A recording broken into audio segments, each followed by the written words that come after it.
A paz, seja bem-vindo ao meu canal, eu sou Jonatas, nós estamos fazendo a leitura da Bíblia cronológica no plano de um ano, diariamente nós soltamos vídeos, né?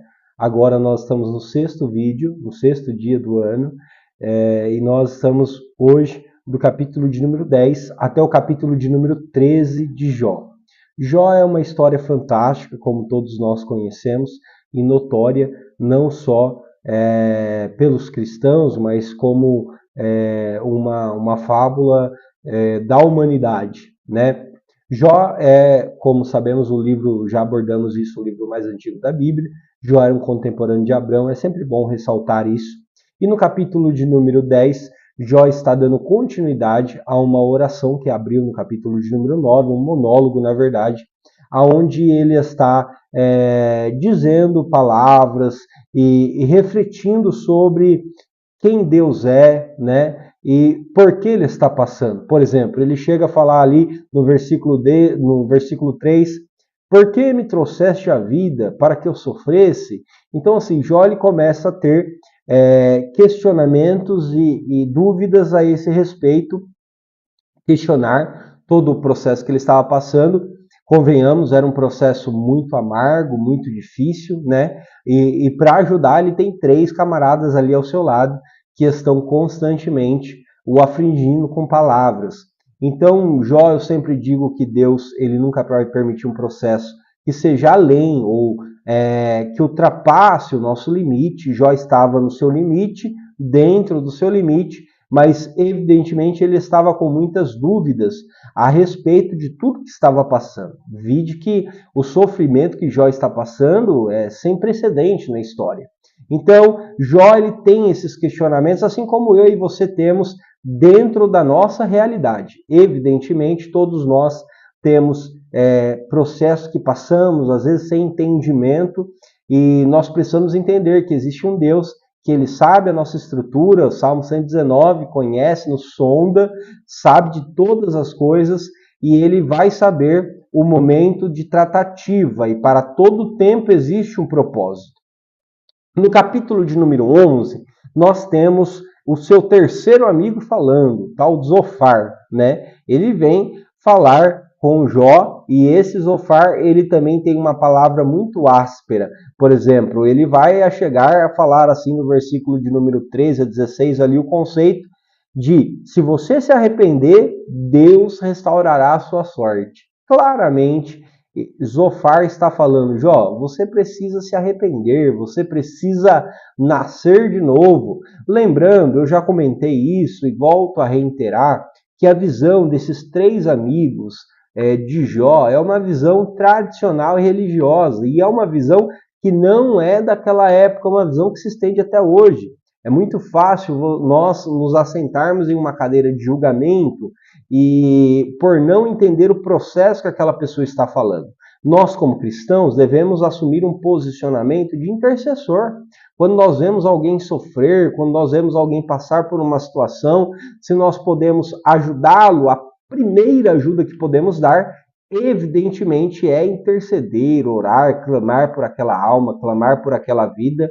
E Jó, ele tem essa experiência de estar passando por todo esse processo e ainda ter 3 amigos ao lado que por vezes o acusam, né, de ele estar passando uma retaliação do céu, como se fosse assim.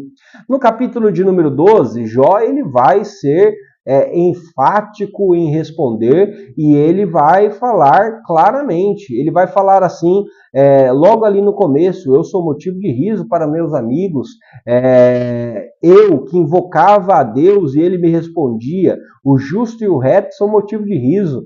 Jó ele vai falar assim, olha, eu sempre fui aquele que aconselhei, eu sempre fui aquele que vocês vinham buscar conhecimento de Deus em mim. Então, assim, agora vocês estão dando como se fosse risada de mim, fazendo pouco caso de mim, mas a verdade é que eu sei quem eu sou. Jó ele tem muita clareza da sua identidade e ele tem muita clareza de quem é Deus. Se nós lermos do versículo 12 a 25, te convido a fazer essa leitura no capítulo de número 12, nós vamos ver Jó falando coisas de Deus fantásticas. Volto a dizer, Jó é contemporâneo de Abraão. Jó não tem o conhecimento dos patriarcas, Jó não tem o conhecimento do rei Davi, dos profetas, muito menos uma visão de Jesus. E Jó tem um conhecimento de Deus fantástico. Ele vai falar textos que não são literais, mas eles, digamos assim, transliteram a ideia de textos que vão estar lá na frente. Ele vai falar textos, por exemplo, dentro desses versículos, trazendo a noção de um Deus que tem a chave de Davi, que abre e ninguém fecha, fecha e ninguém abre. E Jó está lá no começo. Então, assim, Jó era um homem realmente fantástico dentro da sua realidade, que realmente Deus permite que Satanás toque ali para que ele tenha um entendimento maior de Deus. A gente vai chegar nisso. No capítulo de número 12, Jó então está ele trazendo a realidade, essa contemplação. No capítulo de número 13, nós temos Jó um pouco mais em embate com seus amigos, né? Por exemplo, ali no versículo 2, ele já vai abrir falando assim: o que vocês sabem, eu também sei. Em nada sou inferior a vocês. E continua dizendo mais para frente: vocês são médicos que não valem de nada. Jó está falando assim: vocês são médicos que receitam de pirona. Vocês são médicos que não têm o conhecimento para falar. Vocês não sabem o que estão falando. E ele finaliza com um versículo fantástico, que é o 5, ele fala assim: quem dera que vocês ficassem completamente calados, pois assim se passariam por sábios. Olha aí, parafraseando Salomão, lá na frente, no alto da sua sabedoria, quando ele fala que até o tolo, quando se cala, se passa por sábio. Olha aqui Jó falando isso para os seus amigos. Falando assim, olha, se vocês ficassem completamente calados, vocês se passariam por sábios. Mas quando vocês estão falando, vocês estão se enrolando. Porque lembrando que as falas dos amigos de Jó, em 20% era acusação, em 80% eles falavam de Deus.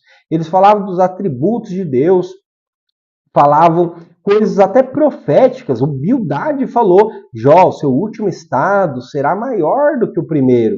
Né? Eliúde falou: olha, Jó, você ajudou tanta gente, agora você está acusando golpe, espera no Senhor. Né? Então, assim, esses amigos, eles tinham palavras boas, né, dentro daquele 80%, mas o que pegava era os 20%, onde eles acusavam, eles realmente eram enfáticos em falar que Jó estava pagando o preço daquilo que ele estava pagando. E o capítulo de número 13 vai encerrar com Jó realmente numa posição assim, talvez no limite, meio que desesperançoso, pedindo mais uma vez a morte em alguns versículos, e nós precisamos entender, né? Às vezes nós precisamos descer ao nível da dor das pessoas, né? Eu costumo falar lá na igreja que tem uma frase famosa que fala assim: a pessoa está fazendo uma tempestade num copo d'água, mas é num copo d'água para a gente que está de fora vendo. Para a pessoa é uma tempestade. E nós precisamos muitas vezes não valorizar a dor da pessoa, mas entender. E eu encerro o episódio de hoje, a jornada de hoje, com o versículo 24 a 28 do capítulo 13, falando: porque me escondes o teu rosto e me consideras teu inimigo? Queres aterrorizar uma folha levada pelo vento e perseguirás a palha seca? Pois decretas contra mim coisas amargas e me atribuis as culpas da minha mocidade. Também prendes os meus pés nas correntes e observas os meus caminhos, traças os limites e plantas na planta dos meus pés. Apesar de eu ser como uma coisa podre que se consome e como uma roupa que é comida pela traça. Jó está beirando a desesperança. E não é para menos, o processo dele é muito difícil, ele tem amigos o acusando, ele perdeu todas as coisas, não se dá para entender como que é a participação da sua mulher em tudo isso. Vemos lá no início uma sentença dela, mas sabemos que ela está lá no final também e dá continuidade à vida juntamente com Jó. Então, assim, Jó está numa fase muito difícil, né? Mas eu não quero terminar esse capítulo para baixo, eu quero dizer que o capítulo 13 não define a história de Jó. Do mesmo jeito que a fase difícil não define a minha história e a tua história. Deus sempre terá um fim maior. Deus sempre terá um propósito maior. E é dessa forma que eu te convido a continuar conosco nessa jornada, curtir aí, comentar, compartilhar. Se inscreva aí no canal, vai ser de grande valia. Comente questões que você viu ali no vídeo, talvez para acrescentar. Nós estamos com outros projetos para lançar e vai ser uma bênção. Eu vou finalizar, como sempre tenho finalizado, com a bênção que dou lá na minha igreja local.